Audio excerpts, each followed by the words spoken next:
Pantalon de neige, Pantalon de neige, bouteille d'eau, bouteille d'eau, bottes d'hiver, bottes d'hiver, raquette. raquette. Oh, raquette.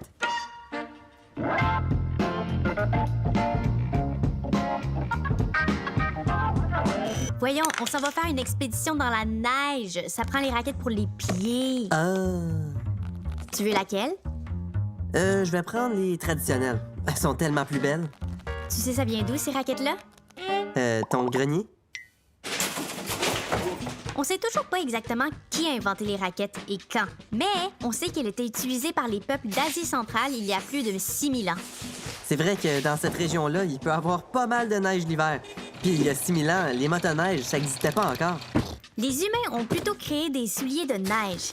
Ils pouvaient prendre différentes formes, comme une planche de bois avec une attache, tant que ça permettait de pas s'enfoncer dans la neige. Parce que les raquettes, c'est fait pour ça. Logique.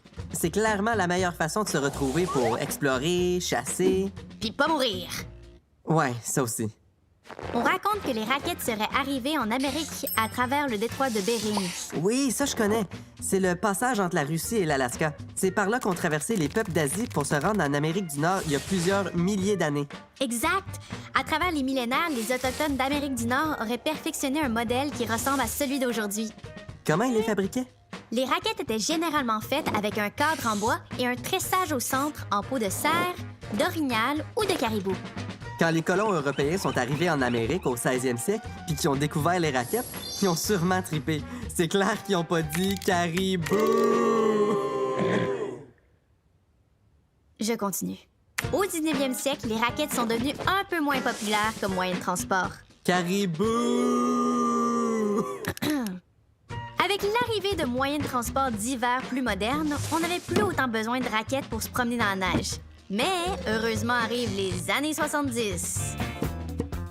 Révolution dans le monde des raquettes. L'aluminium remplace le cadre en bois et le caoutchouc et du plastique synthétique remplacent la peau de caribou. Mais surtout...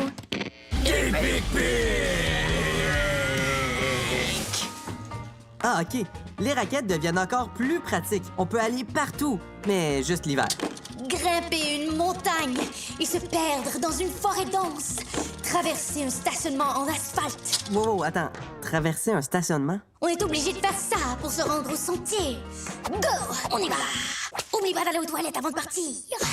Vas-tu parler comme ça toute la randonnée?